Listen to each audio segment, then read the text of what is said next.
Hi, James back again, the grumpy rock and roll builder. What a beautiful day, 6th of October, and in the middle of Warwickshire. The sun is out, a little bit windy, but guess what? We've found more rot in the conservatory. Let's have a look. There's the one I was showing you earlier. Look. It's all coming out here now.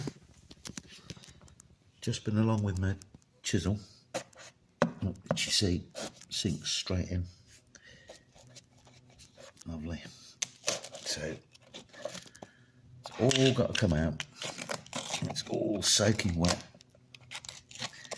Because of the rain and the trap moisture from the lovely damp proof course, which is holding it in after it's rained. Over here, you may recall I was showing you the nasty bituminous and foil damp proof course. And strangely enough,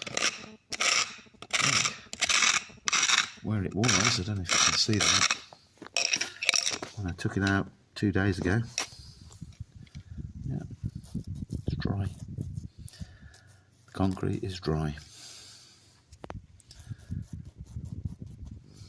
And it's a little piece of wood I left there, look, starting to dry out. It was soaking wet. So we don't put damp proof courses under timber sill plates. Okay, that's the golden rule. There's a little bit of the cheeky foil damp proof course, and as you can see, the wood is still soaking wet, so it can't dry out. The water can't leach out of the timber, hit the base, and then dry out the front, or evaporate basically. Ah, dear. And I said I thought I could salvage this bit, but obviously it's in the same position. You can see the tide mark, and there we go, chisel straight through.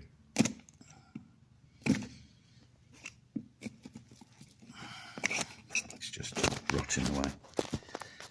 It's great, isn't it?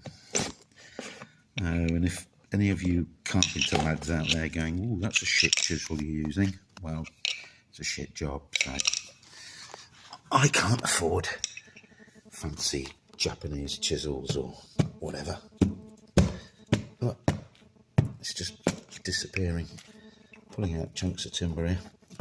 There we go, soaking wet. So I keep saying, no such thing as rising damp. Just trap moisture, that's all. Looks like rising damp, but it isn't. So I was going to show you, I thought I was going to show you in this video how I go about repairing it, but obviously I've got to order a load more beautiful plain sapele. Then I've got to drag all that out and replace it. Unfortunately, I might have to go right to the end. Oh well, never mind.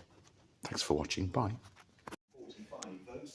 Just before we carry on with repairing the conservatory, I might need to make an apology to gardeners about growing plants up against the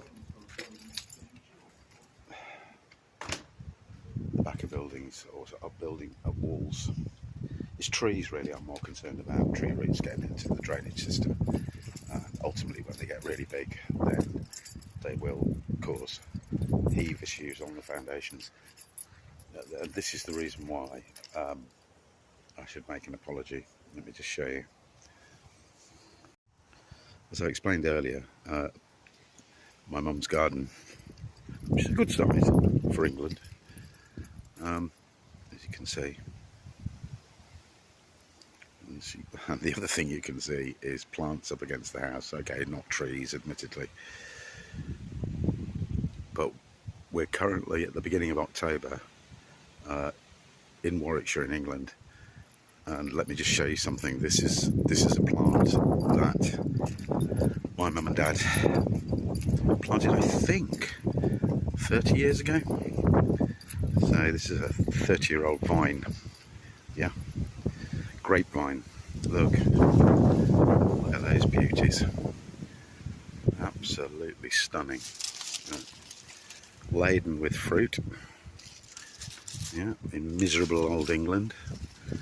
And we can still grow grapes. My dad used to go on and on about how the Romans used to grow grapes. There we are. Proof of the pudding, and they are delicious. A little bit small, but well, that's the variety. I'm no gardener. I'll say I'm no gardener, but I do appreciate it. Isn't that cool? So, I'm wrong. It's fine to grow a vine up your wall.